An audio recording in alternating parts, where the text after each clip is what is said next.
Hello दोस्तों, welcome back to our channel. तो आज हम एक और नई कमाल की सीरीज स्टार्ट करने जा रहे हैं। मुझे उम्मीद है आप सभी को ये सीरीज बहुत ज्यादा पसंद आएगी। तो चलिए बिना और ज्यादा टाइम जाया किए अपनी इस अमेजिंग वीडियो को स्टार्ट करते हैं। तो एपिसोड की शुरुआत में हमें ब्लड इविल सेट के बैटल अरीना का सीन दिखाया जाता है, जहाँ पे ब्लड इविल सेट का इंट्रेंस एग्जाम चल रहा था, जिसके चलते हम देखते हैं कि वहाँ पे काफी सारे डिसेबल्स आपस में फाइट कर रहे थे, क्योंकि जो भी डिसेबल इस कॉम्पिटिशन को जीतेगा उसे ब्लड इविल सेट को ज्वाइन करने का मौका मिलेगा। इसलिए वो सभी डिसेबल्स वहाँ पे अपना पूरा दम लगाते हुए एक दूसरे के साथ फाइट करते हुए एक दूसरे को कड़ी टक्कर दे रहे थे। और इसी बीच हमें वहाँ पे चेंग हाउ नाम का एक डिसेबल दिखाया जाता है, जो कि वहाँ पे बाकी सभी डिसेबल से काफी ज्यादा पावरफुल दिखाई दे रहा था, क्योंकि उसने अपनी पावर्स का यूज करते हुए वहाँ पे सिर्फ थोड़ी ही देर में अपने ओपोनेंट्स को वहाँ पे बहुत ही बुरी तरह से मारते हुए उन्हें हरा दिया था। ये देखकर वहाँ पे मौजूद कुछ और डिसेबल्स भी चेंग हाउ के ऊपर हमला करने के लिए आगे बढ़ते हैं, लेकिन चेंग हाउ तो वहाँ पे अपने एक एक पंच के साथ उन सभी डिसेबल्स को हराता जा रहा था, जो देखकर वहाँ पे खड़े हुए चेंग हाउ के दोनों साथी भी काफी ज्यादा खुश दिखाई दे रहे थे। और उसी के साथ साथ वो दोनों वहाँ पे चेंग हाउ को चेयर करते हुए उसका हौसला बढ़ा रहे थे। वहीं देखते ही देखते चेंग हाउ बैटल अरीना के अंदर मौजूद सभी डिसेबल्स को वहाँ पे हरा देता है, लेकिन उन सभी डिसेबल्स को हराने के बावजूद भी चेंग हाउ वहाँ पे नहीं रुक रहा था, जो देखकर उसे ब्लड इविल सेट का ही एक मास्टर रोकते हुए कहता है कि अब बस करो, ये कंपटीशन खत्म हो चुका है और ये कंपटीशन जीतकर तुमने साबित कर दिया है कि तुम वाकई हमारे ब्लड इविल सेट के अगले सक्सेसर बनने के लायक हो। उस मास्टर की ये बात सुनकर चेंग हाउ भी वहाँ पे काफी ज्यादा खुश हो जाता है और वो उस मास्टर को ग्रीट करते हुए कहता है, मास्टर आप फिक्र ना करें, मैं आपसे वादा करता हूँ कि मैं आपकी सारी उम्मीदों पे खरा उतरते हुए अपने इस ब्लड इविल सेट को एक अलग बुलंदी के ऊपर ले जाऊंगा। तभी चेंग हाउ के दोनों दोस्त भी वहाँ पे उसके पास आते हैं और वो लड़का जिसका नाम ही टियान था, वो हर अच्छे बुरे वक्त में चेंग हाउ का साथ दिया करता था। इवन ये कहना भी गलत नहीं होगा कि चेंग हाउ आज जिस भी मुकाम पे है वो सिर्फ और सिर्फ ही टियान की वजह से ही है, क्योंकि ही टियान अपनी कल्टीवेशन के ऊपर ध्यान न देते हुए अपने कल्टीवेशन रिसोर्सेज भी चेंग हाउ को दे दिया करता था, क्योंकि वो अपने दिल से चेंग हाउ को एक सच्चा दोस्त मानता था। लेकिन उस बेचारे को क्या पता था कि उसका ये दोस्त ही जिसके लिए उसने इतनी सारी कुर्बानियां दी है वो ही गद्दार निकलने वाला है। खैर ही टियान अपनी फियांसी के साथ मिलकर चेंग हाउ को कांग्रेट्स करते हुए कहता है, तुमने वाकई आज हम तीनों का सपना सच कर दिखाया है। और ये कहकर ही टियान उससे कहता है कि आज तक हम तीनों जहाँ भी गए हैं साथ मिलकर गए हैं, इसलिए मैं चाहता हूँ कि तुम हम दोनों को भी अपने साथ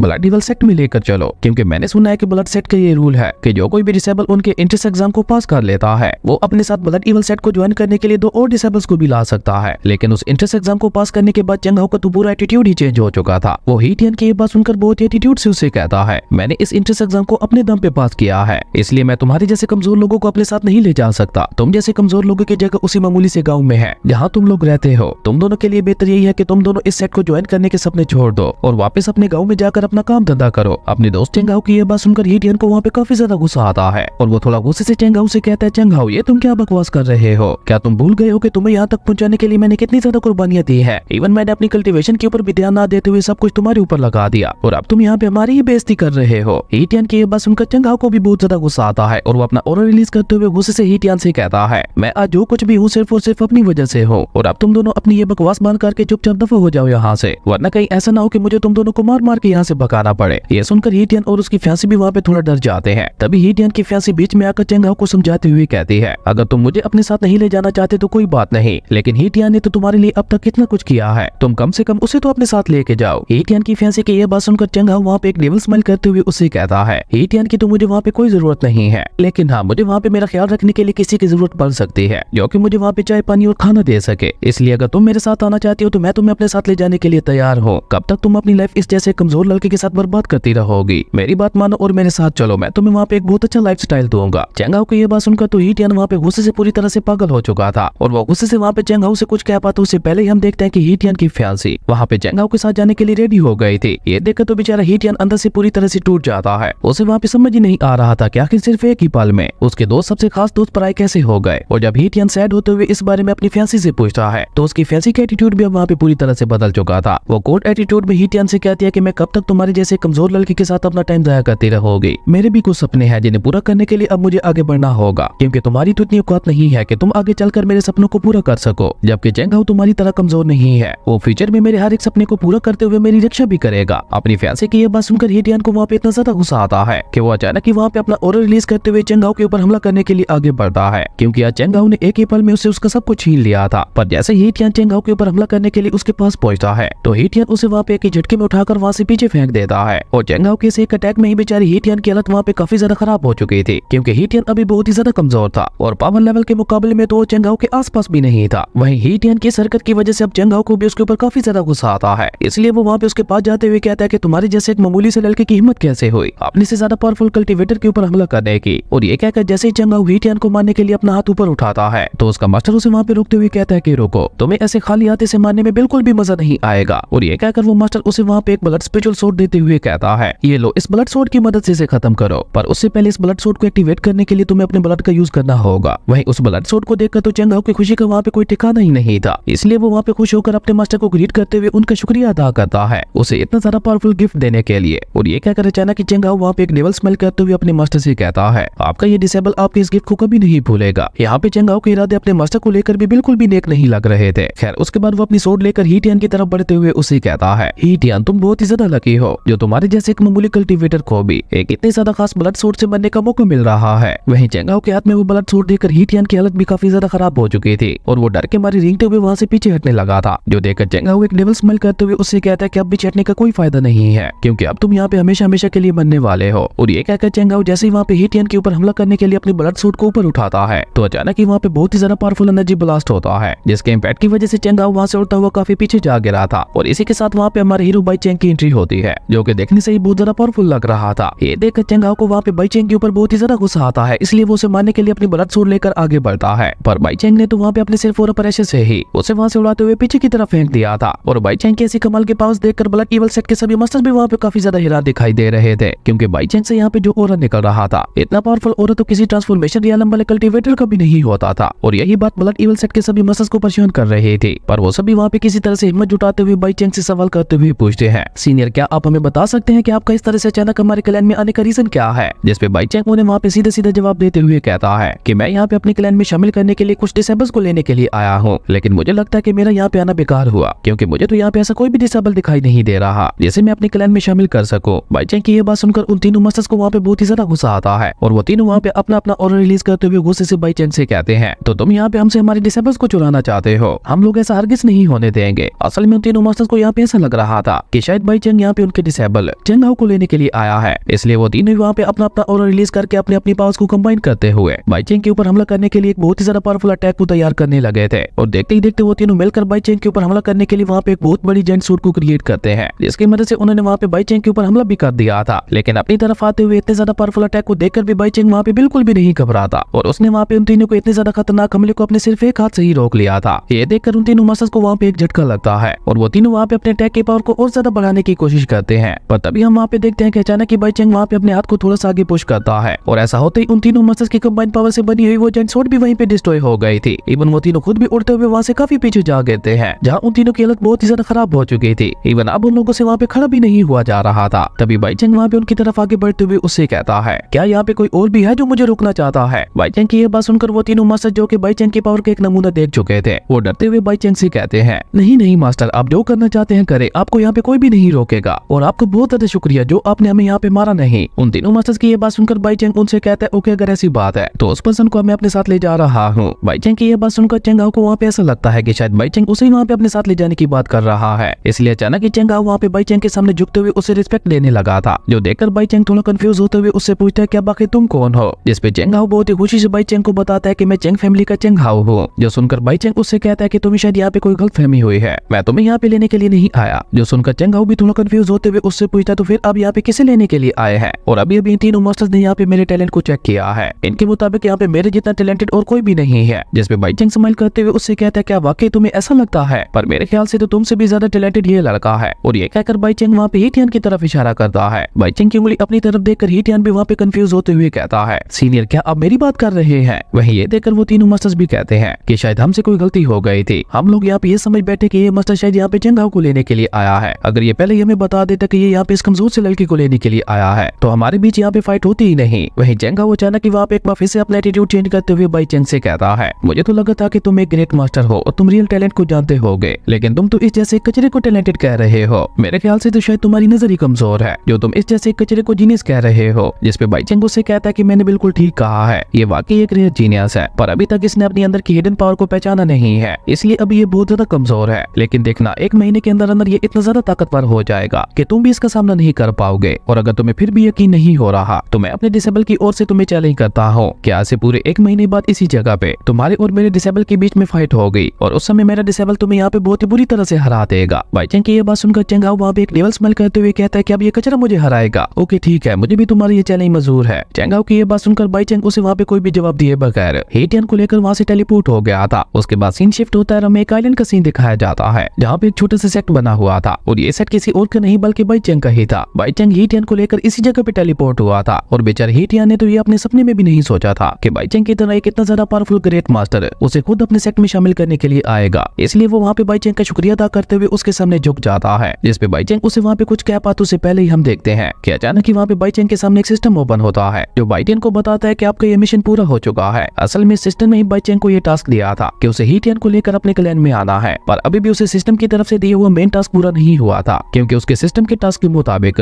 उसे कुछ पावरफुल डिसेबल्स को इकट्ठा करते हुए एक बहुत ही ज्यादा पावरफुल सेट बनाना था और अगर बाई चेंग ऐसा करने में कामयाब हो जाता तो वो सिस्टम बाई चेंग को दोबारा उसके रियल वर्ल्ड में भेज देता, क्योंकि असल में बाई चेंग इस फैंटेसी वर्ल्ड का कल्टीवेटर नहीं था, वो तो कहीं और से ही टेलीपोर्ट होते हुए अचानक यहाँ पे पहुंच चुका था और यहाँ पहुंचते ही न जाने कैसे उसके पास ये सिस्टम भी आ गया था जिसने बाई चेंग के सामने ये शर्त रखी थी कि अगर वो उसके लिए एक पावरफुल सेट को तैयार कर देता है तो वो सिस्टम बाई चेंग को वापस उसके रियल वर्ल्ड में भेज देगा। और हाँ, जो अभी ब्लड इवल सेट के बैटल अरीना में बाई चेंग ने अपनी अमेजिंग पावर्स दिखाई थी वो भी उसे वहाँ पे उसके सिस्टम ने ही दी थी ताकि बाई चेंग यहाँ पे अपने उस पहले टास्क को पूरा कर सके। और पहला मैं यहाँ पे इसलिए बोल रहा हूँ क्योंकि सिस्टम की तरफ से दी हुआ ये पहला ऐसा टास्क था जिसे बाई चेंग ने सक्सेसफुली पूरा कर दिखाया, वरना आज से पहले उसी सिस्टम ने जितने भी टास्क दिए थे वो उन सभी में फेल होते हुए आ रहा था। खैर उसके बाद बाई चेंग का सिस्टम उसे ही टियान की कल्टीवेशन के बारे में बताकर वहाँ से गायब हो जाता है कि कैसे उसे ही टियान के अंदर छुपी हुई पावर्स को एक्टिवेट करना है। वहीं दूसरी तरफ हम ही टियान को देखते हैं जो कि अभी भी वहाँ पे बाई चेंग के सामने झुका हुआ था और क्योंकि ही टियान खुद को बहुत ही ज्यादा कमजोर समझता था इसलिए वो पहले ही वहाँ पे बाई चेंग से माफी मांगते हुए कहता है, मास्टर हो सकता है मैं आपकी उम्मीदों पे खरा ना उतर पाऊं, लेकिन मैं आपसे वादा करता हूँ कि मैं बहुत ज्यादा हार्ड प्रैक्टिस करूंगा और कभी भी आपको निराश होने का मौका नहीं दूंगा। जिसपे बाई चेंग उसे वहाँ पे कोई भी जवाब नहीं देता और वो वहाँ पे सिस्टम की दी हुई पावर्स की मदद से ही टियान के कंधे के ऊपर हाथ रखते हुए उसके अंदर छुपी हुई उसकी ट्रू पावर्स को जगाने लगता है। और ये काम भी बाई चेंग को उसके सिस्टम में ही करने के लिए बोला था और जैसे ही बाई चेंग वहाँ पे अपनी पावर्स का यूज करते हुए ही टियान की पावर्स को एक्टिवेट करता है तो हम देखते हैं कि अचानक ही टियान की बॉडी से वहाँ पे बहुत ही ज्यादा पावरफुल ऑरा निकलने लगा था। इवन देखते ही देखते वहाँ पे ही टियान की बॉडी के पीछे उसकी ड्रैगन स्पिरिट भी अपीयर हो गई थी और उसका वो स्पिरिचुअल ड्रैगन देखने से बहुत ही ज्यादा खतरनाक और पावरफुल लग रहा था। ये सब देखकर तो बेचारे ही टियान को वहाँ पे खुद ही अपनी आंखों पे यकीन नहीं होता और वो चौंकते हुए कहता है कि आखिर मेरे अंदर इतनी ज्यादा पावर्स कहाँ से आ गई और मैंने यहाँ पे स्पिरिचुअल ड्रैगन को कैसे समन कर लिया। और ये कहते कहते ही टियान को वहाँ पे कुछ याद आता है कि थोड़ी देर पहले उसके मास्टर बाई चेंग ने यहाँ पे उसके कंधे के ऊपर हाथ रखा था और ये सब मेरे साथ शायद उसी वजह से हो रहा है। मुझे लगता है शायद मास्टर ने अपनी थोड़ी सी पावर्स मेरे अंदर भी डाल दी है और शायद इसी वजह से मैं यहाँ पे खुद को इतना ज्यादा ताकतवर महसूस कर रहा हूँ, क्योंकि मास्टर की पावर्स के बगैर तो मेरे लिए एक स्पिरिचुअल ड्रैगन को समन कर पाना तो इम्पॉसिबल था। और ये कहकर वो वहाँ पे अपने मास्टर की तारीफ करते हुए कहता है कि मेरे मास्टर वाकई बहुत ज्यादा कमाल के हैं और उन जैसा पावरफुल पर्सन आज तक मैंने अपनी लाइफ में कभी नहीं देखा। और ये कहकर ही टियान ने वहाँ पे एक बार फिर से बाई चेंग के सामने झुकते हुए उसे अपने दिल से अपना मास्टर मान लिया था, जो देखकर बाई चेंग की सिस्टम वहाँ पे उसके सामने ओपन होते हुए कहती है, कांग्रेचुलेशन, तुम्हें तुम्हारा पहला डिसेबल मिल चुका है और आगे चलकर तुम्हारी ये डिसेबल तुम्हारे बहुत ज्यादा काम आने वाला है। इवन आगे चलकर ये तुम्हारे साथ इतना ज्यादा वफादार होने वाला है कि अगर कभी जरूरत पड़ी तो ये तुम्हारे लिए अपनी जान भी दे देगा। और क्योंकि तुम्हारा पहला डिसेबल इतना ज्यादा अच्छा निकला है तो इसलिए मैं तुम्हें गॉड लेवल की टेक्निक दे रही हूँ जिसका यूज करते हुए तुम भी कल्टीवेट करके अपनी कल्टीवेशन पावर को बढ़ा सकते हो। अपनी सिस्टम की ये बात सुनकर बाई चेंग भी वहाँ पे काफी ज्यादा खुश हो गया था क्योंकि कल्टीवेटर बनाना उसका सपना था जो कि अब उस गॉड लेवल की टेक्निक की वजह से पूरा होने वाला था। पर जैसे ही बाई चेंग उस बुक को खोलकर समझने की कोशिश करता है तो उस बुक के अंदर लिखा हुआ कुछ भी समझ नहीं आ रहा था क्योंकि उस बुक में वो God level technique ancient language में लिखी हुई थी, जो देखकर बाई चेंग गुस्से से अपने मन में कहता है कि ये बुक तो बहुत ही ज्यादा बेकार है क्योंकि मुझे तो इसमें लिखा हुआ कुछ भी समझ नहीं आ रहा और मुझे तो लगता है कि इसके पीछे भी सिस्टम की ही चाल होगी ताकि मैं कल्टीवेट करते हुए कहीं खुद पावरफुल ना हो जाऊं। इसी डर से इसने मुझे ये अजीब सी लैंग्वेज वाली बुक दी है, जबकि ये अच्छी तरह से जानती थी कि मुझे इस वर्ड की लैंग्वेज नहीं आती। खैर अब बाई चेंग के पास वहाँ पे उस बुक को ही टियान को देने के अलावा और कोई रास्ता नहीं था, इसलिए वो वहाँ पे अपनी गॉड लेवल टेक्निक ही टियान को दे देता है और बिल्कुल एक मास्टर की तरह उसे इंस्ट्रक्शंस देते हुए कहता है, इस बुक में लिखी हुई टेक्निक को कल्टीवेट करने की कोशिश करो और जितना जल्दी हो सके इसे मास्टर करने की कोशिश करो। वहीं बेचारे ही टियान को तो अपनी आंखों पे यकीन ही नहीं हो रहा था कि उसके मास्टर उसे आते साथ ही एक इतनी ज्यादा पावरफुल और खास टेक्निक दे रहे हैं, क्योंकि ऐसी पावरफुल टेक्निक तो चेंग हाओ के पास भी नहीं थी। इसलिए वो खुशी और हैरानगी के मारे बाई चेंग से सवाल करते हुए पूछता है, मास्टर क्या आप वाकई इतनी ज्यादा पावरफुल टेक्निक मुझे दे रहे हैं? जिसपे बाई चेंग सिर्फ हाँ में अपना सर हिलाता है और ये देखकर ही बेचारे ही टियान की खुशी का कोई ठिकाना ही नहीं था। लेकिन तभी अचानक ही वो सीरियस होते हुए बाई चेंग से कहता है, मास्टर आपने मेरे ऊपर भरोसा करके मुझे कितनी ज्यादा पावरफुल टेक्निक दी है, इसलिए मैं भी आपसे वादा करता हूँ मैं जल्द से जल्द इस टेक्निक को पूरी तरह से मास्टर कर लूंगा ताकि आपको मेरे ऊपर प्राउड हो सके। और ये कहकर ही टियान वहाँ पे बाई चेंग से सवाल करते हुए पूछता है, मास्टर आखिर हमारा सेट कहाँ है जहाँ पे हम रहने वाले हैं? ही टियान की ये बात सुनकर बाई चेंग उसे वहाँ पे एक छोटे से घर की तरफ इशारा करता है, जिसे देखकर तो ही टियान को भी वहाँ पे एक झटका लगता है और वो हैरानगी से अपने मन में कहता है, क्या ये एक छोटा सा घर हमारा सेट है? इससे बड़ा तो हमारा गाँव वाला घर था। पर अचानक ही वो अपना माइंड चेंज करते हुए कहता है, नहीं कोई बात नहीं, ये जगह भी काफी ज्यादा अच्छी है। और ये कहकर वो एक्साइटेड होते हुए अपने मास्टर से कहता है, मास्टर भले अभी ये जगह बहुत ज्यादा छोटी है लेकिन मैं आपसे प्रॉमिस करता हूँ कि हमारे ये सेट एक दिन दिन इस वर्ल्ड का सबसे पावरफुल सेट बनेगा और अपने सेट का नाम रोशन करने के लिए सबसे पहले मुझे खुद को पावरफुल बनाना होगा और उसकी शुरुआत मैं आपकी दी हुई इसी गोल्ड लेवल की टेक्निक से करूंगा। और ये कहकर हीटियन वहाँ पे उस बुक को खोलते हुए उस गोल्ड लेवल टेक्निक को समझने की कोशिश करने लगा था और देखते ही देखते वहाँ पे सिर्फ थोड़ी देर में वो उस टेक्निक को पूरी तरह से समझ जाता है। और जब हीटियन ये बात अपने मास्टर को बताता है और वो शौक होते हुए अपने मन में कहता है क्या इसने इतनी जल्दी इस टेक्निक को समझ लिया। और ये सोचकर वो वहाँ पे हीटियन की तारीफ करते हुए उससे कहता है बहुत अच्छे, तो बताओ मुझे इस टेक्निक का कल्टीवेशन मेथड क्या है। जिसपे हीटियन भी जल्दी से अपने मास्टर को उस टेक्निक का कल्टीवेशन मेथड समझा देता है। और जैसे ही बाई चेंग को उस टेक्निक का कल्टीवेशन मेथड समझ आता है तो वो जल्दी से वहाँ से भागते हुए कमरे के अंदर आ गया था और हीटियन के बताए हुए कल्टीवेशन मेथड के मुताबिक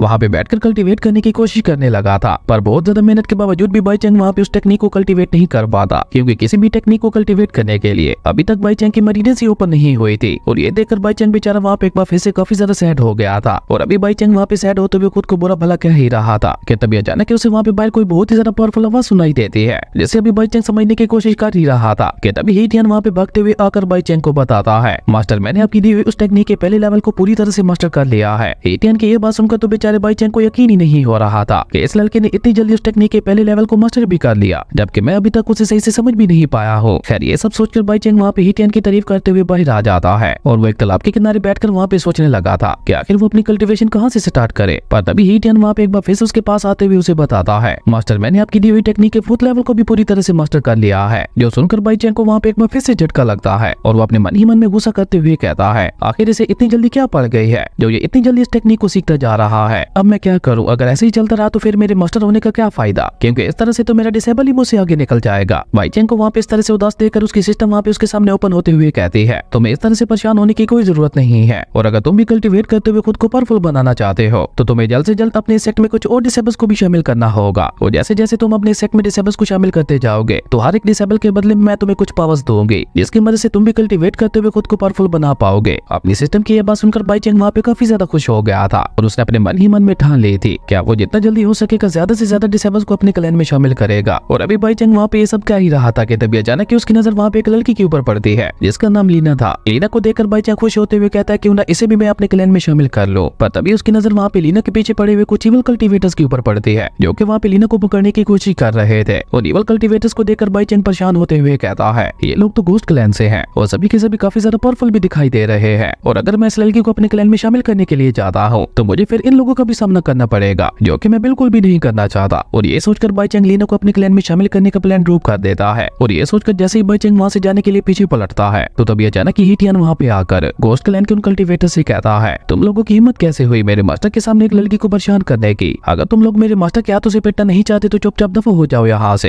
हीटियन की सारी बातें सुनकर घोस्ट क्लैन के उन सभी कल्टीवेटर्स को बहुत ही ज्यादा गुस्सा आता है और उनका लीडर वहाँ पे थोड़ा गुस्से से हीटियन से कहता है, लड़के अपनी बकवास बंद करो और अगर तुम जिंदा रहना चाहते हो तो हमारे इस मैटर से दूर ही रहो। उस लीडर की ये बात सुनकर तो बाई चेंग वहाँ पे बहुत ही ज्यादा डर जाता है, लेकिन तभी उसकी सिस्टम वहाँ पे उसके सामने ओपन होते हुए कहती है कि अगर तुम इस लड़की को इवल कल्टीवेटर से बचा लेते हो तो उसके रिवार्ड में मैं तुम्हें एक ड्रैगन पेट दूंगी जो कि तुम्हारे साथ साथ तुम्हारे इस पूरे क्लैन की रक्षा करेगा। पर उसके लिए सबसे पहले तुम्हें इस लड़की की जान बचानी होगी। ड्रैगन पेट का नाम सुनकर तो बाई चेंग भी वहाँ पे काफी ज्यादा खुश हो गया था। इवन वो लीना को बचाने के लिए भी वहाँ पे तैयार हो गया था, लेकिन साथ साथ उसे बहुत ज्यादा डर भी लग रहा था कि आखिर वो अकेला इतने सारे लोगों का सामना कैसे करेगा और वो भी इतने ज्यादा खतरनाक और पावरफुल लोगों का, जिन्हें अगर मौका मिल गया तो वो बाई चेंग को खत्म करने से पहले एक बार भी नहीं सोचेंगे। और जैसे वो इवल कल्टीवेटर्स वहाँ से थोड़ा आगे बढ़ते हैं तो उन्हें देखकर ही बेचारे बाई चेंग की आवाज टाइट हो गई थी, इसलिए वो एक बार फिर से वहाँ से भागने की सोचता है। लेकिन उसकी सिस्टम उसे तसल्ली देते हुए कहती है कि तुम परेशान ना हो, मैं अभी के भी तुम्हें अपनी पावर्स दे रही हो जिसका यूज करते हुए तुम इन सभी इवल कल्टीवेटर्स को बहुत आसानी से हरा सकते हो। और ये कहकर बाई चेंग की सिस्टम एक बार फिर से उसके अंदर अपनी पावर्स डाल देती है, जिसकी वजह से बाई चेंग किसी ट्रांसफॉर्मेशन रियलम के कल्टीवेटर से भी ज्यादा पावरफुल हो गया था। जिसके बाद देखते ही देखते बाई चेंग ने वहाँ पे अपनी सिर्फ एक ही चुटकी में एक फायर टोर्नेडो की मदद से उन सभी इवल कल्टीवेटर्स के ऊपर अटैक करके उन्हें वहाँ से गायब कर दिया था। जो देखकर लीना और हीटियन को तो अपनी आंखों पे यकीन ही नहीं हो रहा था कि आखिर उनके सामने खड़ा हुआ ये पर्सन कितना ज्यादा ताकतवर है जिसने अपनी सिर्फ एक चुटकी से ही घोस्ट क्लैन के सबसे पावरफुल कल्टीवेटर्स को इतनी आसानी से हरा दिया। वहीं दूसरी तरफ हम घोस्ट क्लैन के इवल कल्टीवेटर्स को देखते हैं जो कि वहाँ से गायब होते हुए एक स्पिरिचुअल वर्ल्ड में आ चुके थे जिसे बाई चेंग ने ही बनाया था उन इवल कल्टीवेटर्स को वहाँ पे ट्रैप करने के लिए। वहीं घोस्ट क्लैन के उन कल्टीवेटर्स को तो कुछ समझ ही नहीं आ रही थी कि आखिर उनके साथ यहाँ पे सब हो क्या रहा है और अचानक वो लोग इस तरह से गायब होते हुए यहाँ पे कैसे पहुंच गए। लेकिन उनके लीडर को वहाँ पे ऐसा लग रहा था कि बाई चेंग ने शायद उन्हें यहाँ पे किसी इल्यूजन में ट्रैप कर रखा है, इसलिए वो लीडर वहाँ पे अपनी पावर का यूज करते हुए उस इल्यूजन को डिस्ट्रॉय करने में लग गया था। लेकिन बहुत ज्यादा मेहनत के बावजूद भी वो वहाँ पे ऐसा नहीं कर पाता क्योंकि उसके सभी अटैक्स वहाँ पे स्पिरिचुअल रियलम में टकराते ही वहीं पे खत्म हुए जा रहे थे। लेकिन वो लीडर अभी भी अपनी हार नहीं मानता और वो अपने लोगों के साथ अपनी पावर्स को कंबाइन करते हुए एक बहुत बहुत ही ज्यादा पावरफुल अटैक की तैयारी करने लगा था ताकि वो लोग खुद को यहाँ से आजाद करवा सके। वहीं दूसरी तरफ हम एटियन को देखते हैं जो कि लीना के सामने अपने मास्टर की तारीफें किए जा रहा था। एटियन लीना से कहता है, देखा मेरे मास्टर कितने ज्यादा पावरफुल है, मेरे ख्याल से तो तुम्हें भी हमारे सेट को ज्वाइन कर लेना चाहिए, क्योंकि यहाँ पे हमारे मास्टर के होते हुए कोई तुम्हारा कुछ भी नहीं बिगाड़ पाएगा। एटियन की ये सारी बातें सुनकर लीना भी वहाँ पे सोच में पड़ गई थी। वहीं दूसरी तरफ बाई चैंग की सिस्टम उसके सामने ओपन होते हुए कहती है, तुमने मेरे कहने के मुताबिक उस लड़की की जान बचा ली है, इसलिए उसके बदले में मैं तुम्हें एक ड्रैगन पेट दे रही हूँ जो कि फ्यूचर में चलकर तुम्हारी और तुम्हारे पूरे क्लैन की रक्षा करेगा। और उस सिस्टम के ऐसा कहते ही अचानक ही बाई चैंग के हाथों में वहाँ पे एक छोटा सा ड्रैगन आ गया था जो कि आगे चलकर उसके क्लैन का गार्डियन बनने वाला था। पर बाई चैंग वहाँ पे उस छोटे से ड्रैगन को देखते हुए कहता है, क्या ये मेरी और मेरे क्लैन की रक्षा करेगा? मुझे तो लगता है अभी इसे खुद किसी की रक्षा की जरूरत है। जिसमें बाई चैंग की सिस्टम उसे बताती है कि रियल वर्ल्ड में इसकी एज बहुत ही ज्यादा कम है, इसलिए ये इस तरह से छोटा दिखाई दे रहा है। अगर तुम इसे अपनी रियल फॉर्म में देखना चाहते हो तो एक बार इसे अपने स्पिरिचुअल रियलम में भेज के देखो। अपनी सिस्टम की ये बात सुनकर बाई चैंग भी जल्दी से अपने उस ड्रैगन को अपने स्पिरिचुअल रियलम में भेज देता है। और जैसे ही उसका वो ड्रैगन स्पिरिचुअल रियलम में पहुंचता है तो अचानक उसका साइज वहाँ पे बहुत ज्यादा बड़ा हो गया था जो कि देखने में बहुत ही ज्यादा खतरनाक और पावरफुल लग रहा था। और जैसे ही वो ड्रैगन वहाँ पे पहुंचकर जोर से रोर करता है तो बेचारे घोस्ट क्लैन के लोगों की हालत तो वहाँ पे बहुत ही ज्यादा खराब हो चुकी थी। उन्हें वहाँ पे समझ ही नहीं आ रहा था कि आखिर अब अचानक से यहाँ पे एक ड्रैगन कहाँ से आ गया। और ये सोचकर उन सभी इविल कल्टिवेटर्स ने वहाँ पे अपनी अपनी पावर्स को कंबाइन करते हुए एक बहुत ही ज्यादा पावरफुल अटैक से उस ड्रैगन के ऊपर हमला कर दिया था। लेकिन उस ड्रैगन को वहाँ पे इविल कल्टिवेटर्स के हमले से कोई भी फर्क नहीं पड़ता, जो देखकर तो वो सभी इविल कल्टिवेटर्स बेचारे वहाँ पे और भी ज्यादा घबरा चुके थे। वहीं दूसरी तरफ हम लीना को देखते हैं जो कि बाई चैंग की पावर्स को देखकर उसे बहुत ज्यादा इंप्रेस हो चुकी थी। वो अपने मन में कहती है कि ये पर्सन तो बहुत ही ज्यादा पावरफुल है, अगर मैं इसके सेट को ज्वाइन करते हुए इसकी डिसेबल बन जाऊं तो मैं यहाँ पे हर खतरे से महफूज रहूंगी। और ये सोचकर लीना अचानक ही वहाँ पे बाई चैंग के सामने झुकते हुए उससे कहती है, मास्टर मैं आपकी डिसेबल बनते हुए आपके सेट को ज्वाइन करना चाहती हूँ। लीना की ये बात सुनकर बाई चैंग को भी एक झटका लगता है और वो अपने मन में कहता है, अभी से क्या हो गया, ये अचानक से खुद ही मेरे सेट को ज्वाइन करने के लिए कैसे रेडी हो गई। पर ये सब बाई चैंग बाई से जाहिर नहीं करता। वो अचानक ही सीरियस होते हुए लीना से कहता है, मैं किसी को ऐसे ही अपने सेट के अंदर शामिल नहीं कर सकता, पहले मुझे तुम्हारी पावर्स को चेक करना होगा कि तुम मेरे सेट को ज्वाइन करने के काबिल हो भी या नहीं। और ये सोचकर जैसे ही बाई चैंग उसके पावर्स को चेक करने के लिए आगे बढ़ने लगता है तो अचानक ही उसकी सिस्टम वहाँ पे उसके सामने ओपन होते हुए उसे रोक देती है। और बाई चैंग से कहती है कि तुम्हें इस लड़की की पावर्स को चेक करने की कोई जरूरत नहीं है, ये लड़की सच में तुम्हारे सेट को ज्वाइन करना चाहती है, लेकिन इसके लिए उल्टी टेस्ट बिल्कुल भी ठीक नहीं आ रहा। ये तुम्हें और तुम्हारे सेट को लेकर सिर्फ 10% ही वफादार है, क्योंकि अभी भी उसे तुम्हारे ऊपर पूरी तरह से यकीन नहीं हुआ। अपनी सिस्टम की ये बात सुनकर बाई चैंग चौंकते हुए उससे कहता है, क्या इसे अभी तक भी मेरे ऊपर यकीन नहीं हुआ? हालांकि अभी तो मैंने इसकी इविल कल्टिवेटर से जान बचाई थी। मुझे तो लगता है ये लड़की बहुत ही ज्यादा मतलबी है और ये सिर्फ अपने मतलब के लिए मेरे सेट को ज्वाइन करना चाहती है ताकि ये यहाँ पे सुरक्षित रह सके। आखिर अब मैं ऐसा क्या करूँ जो इसे मेरे ऊपर पूरा यकीन हो जाए। बाई चैंग की ये बात सुनकर उसकी सिस्टम उसे वहाँ पे बताती है कि इस लड़की के अंदर फीनिक्स ब्लड लाइन है, जिसे तुम्हें 3 दिनों के अंदर अंदर अवेकन करना होगा, क्योंकि 3 दिनों के बाद वो फीनिक्स ब्लड लाइन हमेशा हमेशा के लिए इसकी बॉडी के अंदर से गायब हो जाएगी। इसलिए अगर तुम 3 दिनों के अंदर अंदर इसकी फीनिक्स ब्लड लाइन को अवेकन करने में इसकी मदद करते हो तो ना सिर्फ इस लड़की का यकीन तुम्हारे ऊपर बढ़ जाएगा, बल्कि मैं भी तुम्हें रिवार्ड के तौर पर एक कमरा दूंगी जहाँ पे तुम आराम से रह सकते हो। अपनी सिस्टम की ये बात सुनकर बाई चैंग काफी ज्यादा खुश हो गया था और वो जैसे ही लीना की फीनिक्स ब्लड लाइन को चेक करने के लिए अपना हाथ आगे बढ़ाता है तो लीना को लगता है कि शायद बाई चैंग उसका गलत फायदा उठाना चाह रहा है, इसलिए वो थोड़ा घबराते हुए पीछे हो जाती है। और अब उसका ट्रस्ट लेवल 10% से घटकर 5% ही रह गया था। ये देखकर बाई चैंग बहुत ही एटीट्यूड से खुद ब खुद ही पीछे हट जाता है, जो देखकर एटियन थोड़ा गुस्से से लीना से कहता है, क्या तुम पागल हो गई हो? तुम इस तरह से रिएक्ट क्यों कर रही हो? मास्टर तो तुम्हारी इंटरनल स्पिरिचुअल एनर्जी को अवेकन करने के लिए तुम्हें छू रहे थे और तुमने उस बात को गलत लेते हुए इतना बड़ा मौका गवा दिया। अगली बार मेरी बात याद रखना कि जब भी मास्टर तुम्हें छूने की कोशिश करे तो उन्हें खुद को छूने देना। यकीन मानो उनका टच तुम्हारे लिए बहुत ज्यादा फायदेमंद रहेगा। खैर उसके बाद बाई चैंग वहाँ पे बहुत ही एटीट्यूड से जाते हुए लीना को भी उसके रहने के लिए कमरा दे देता है, जो कि किसी को बाल से कम दिखाई नहीं दे रहा था। और अब बेचारी लीना को भी अपनी थोड़ी देर पहले वाले रिएक्शन के ऊपर पछतावा हो रहा था। वहीं जैसे ही बाई चैंग वहाँ से अपने रूम में आता है तो वो अपनी सिस्टम से कहता है कि मैंने लीना को अपने सेट में शामिल करके तुम्हारी दी हुई टास्क को पूरा कर लिया है, तो अब तुम्हारी बारी है मुझे रिवार्ड के तौर पर एक लग्जरी रूम देने की। जिसपे बाई चैंग की सिस्टम उससे कहते हैं क्योंकि मुझे अच्छी तरह से पता है कि मुझे आगे क्या करना है। और ये कहकर उसने बाई चैंग को उसके रहने के लिए एक लग्जरी रूम दे दिया था, जो कि किसी महल से कम नहीं लग रहा था, जिसे देखकर बाई चैंग भी काफी ज्यादा खुश हो गया था। और वो खुश होते हुए कहता है कि फाइनली आज काफी दिनों के बाद मुझे थोड़ी बहुत अच्छी नींद आएगी। और ये कहकर बाई चैंग खुश होते हुए अपने बड़े से बेड के ऊपर जाके लेट जाता है और वो वहाँ पे सोते हुए खुद से ही कहता है कि जब मेरे डिसेबल्स मुझे इस लग्जरी रूम के अंदर देखेंगे तब उन्हें मेरे ऊपर पूरा भरोसा हो जाएगा कि मैं कितना ज्यादा ताकतवर हूँ। और अब इसी तरह से बाई चैंग सोते हुए वहाँ पे अपने सुहाने सपने सजा ही रहा था कि तभी अचानक ही वो वहाँ पे बेड से नीचे गिर जाता है। असल में ये सब कुछ उसकी सिस्टम ने किया था। उसकी सिस्टम उसे वहाँ पे जगाते हुए कहती है कि अभी तुम्हारे पास इस तरह से सोने का समय नहीं है, तुम जानते हो ना कि तुम्हें सिर्फ 3 दिनों के अंदर अंदर लीना की फीनिक्स ब्लड लाइन को अवेकन करना होगा, और अगर तुम ऐसा करने में फेल हो गए तो मैं तुमसे तुम्हारी सारी पावर्स वापस ले लूंगी, और अगर ऐसा हो गया तो फिर तुम्हारे डिसेबल्स के सामने तुम्हारी सारी इज्जत मिट्टी में मिल जाएगी, क्योंकि उनके अकॉर्डिंग तो तुम बहुत ही ज्यादा पावरफुल हो। अपनी सिस्टम की ये बात सुनकर बाई चैंग उससे कहता है कि हाँ मुझे पता है, तुम्हें बार बार मुझे ये सब याद दिलाने की कोई जरूरत नहीं है। और ये कहकर बाई चैंग आधी रात को ही अपने कमरे से बाहर आ जाता है, क्योंकि अब उसे भी धीरे धीरे अपने सिस्टम की तरफ से मिले हुए इस नए टास्क की वजह से थोड़ी थोड़ी टेंशन होने लगी थी। इसलिए वो डिसाइड करता है कि वो जाकर सोते हुए लीना की फिनिश ब्लड लाइन को अवेकन कर देगा। और ये सोचकर बाई चेंग लीना के कमरे की तरफ बढ़ ही रहा था कि तभी अचानक वहाँ पे हीटियन भी आ जाता है, जो अपने मास्टर को देखकर थोड़ा चौंकते हुए उनसे पूछता है, मास्टर आप आधी रात को यहाँ पे क्या कर रहे हो और आप इस तरह इतनी रात को लीना के रूम की तरफ क्यों बढ़ रहे थे। हीटियन को वहाँ देखकर बाई चेंग थोड़ा गुस्से से अपने मन में कहता है, लो फिर आ गया जासूस कहीं का, एक तो न जाने ये क्यों हर बार मेरे मैटर में टांग अड़ाने के लिए आ जाता है। और अभी बाई चेंग वहाँ पे ये सब सोच ही रहा था कि तभी लीना भी अपने रूम से बाहर आ जाती है, जहाँ उसने अपने हाथ में एक कुल्हाड़ी भी पकड़ रखी थी, क्योंकि उसे लग रहा था कि शायद वो इवल कल्टीवेटर्स दोबारा यहाँ पे आ गए हैं। लेकिन जब वो अपने सामने बाई चेंग और हीटियन को देखती है तो बाई चेंग को लेकर उसका ट्रस्ट लेवल 5 से कम होकर 3 पे आ गया था, क्योंकि लीना को ऐसा लग रहा था कि शायद बाई चेंग इतनी रात को उसका फायदा उठाने के लिए आ रहा था। ये देखकर तो बेचारा बाई चेंग बुरा समूह बनाते हुए अपने मन में कहता है कि आखिर हर बार ऐसा मेरे ही साथ क्यों होता है। और अब तो बेचारे बाई चेंग को अपनी सारी उम्मीदों के ऊपर पानी फेरते हुए दिखाई दे रहा था, क्योंकि लीना के रिएक्शन ने तो ये साफ साफ जाहिर कर दिया था कि लीना अब कभी भी खुद को बाई चेंग को छूने नहीं देगी। पर तभी अचानक ही बाई चेंग को एक आइडिया आता है और वो अपने सिस्टम की तरफ से दी हुई उसे गोल्ड लेवल वाली टेक्निक को बाहर निकाल कर उसे लीना को देते हुए कहता है, मैं तो बस ये टेक्निक मुफ्त में देने के लिए आ रहा था। हीटियन ने इस गोल्ड लेवल टेक्निक को बहुत जल्द सीख लिया था, इसलिए मैं देखना चाहता हूँ कि तुम भी हीटियन की तरह टैलेंटेड हो या नहीं। वहीं जैसे ही लीना उस बुक के टाइटल को पढ़ती है तो सिर्फ उस बुक के टाइटल से ही लीना को उस बुक के बारे में सब कुछ पता चल गया था, जो देखकर बेचारे बाई चेंग को पहले से भी बड़ा झटका लगता है। और वो हैरान होते हुए कहता है कि ये लड़की तो हीटियन से भी ज्यादा टैलेंटेड निकली, इन दोनों के सामने तो मेरी पावर्स कुछ भी नहीं है। खैर इन सभी बातों को इग्नोर करते हुए बाई चेंग लीना से पूछता है, ओके अगर ऐसी बात है तो बताओ मुझे इस बुक के अंदर कौन सा कल्टीवेशन मेथड लिखा हुआ है। बाई चेंग की ये बात सुनकर लीना भी बहुत ही आसानी से उस बुक के अंदर लिखे हुए कल्टीवेशन मेथड के बारे में बाई चेंग को बता देती है। और लीना का हर एक शब्द बाई चेंग को किसी पत्थर की तरह लग रहा था। खैर उसके बाद बाई चेंग हीटियन से सवाल करते हुए पूछता है कि जब तुमने 5th लेवल में ब्रेक थ्रू किया था तब तुम्हें कैसा लगा था।